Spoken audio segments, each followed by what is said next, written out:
जय जगन्नाथ सांग मैंने आज आसन मो सहित देखु केंद्र सरकार राशन चाउल सहित बीजेडी सरकार 5T बैग बैग ना तो चाउल नहीं पारे जहाँ भी बैग टी दरकार आप अखा नहीं आसते से अखा जो उठे देने आम पांडियान बाबू आपन को गोटे गोटे बैग मिल आपन से बैग कौन केमी चाउल भरिक नौ देखु। शनिवार चिलिका अंचल में बीजेपी कर्मी डीलर पॉइंट रे दिया जाउथिबा आम ओडिशा नवीन ओडिशा मार्का बैग पोड़ी जाइथिले। रविवार कटकर चोब्रा अंचल में बीजेपी नेतांक सह स्थानीय कांग्रेस कॉर्पोरेटर मध्य कंट्रोल दुकान रू बैग आनी निया लगाई देथिले।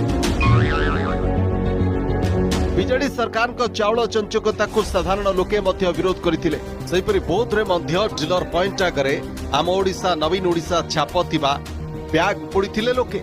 बैग रे तमे यदि केंद्र सरकार चाउल पुरैक नब कौन लोक कहे कि मोदी चाउल कौन कहे ना नवीन चाउल दिला एथि लोक जाली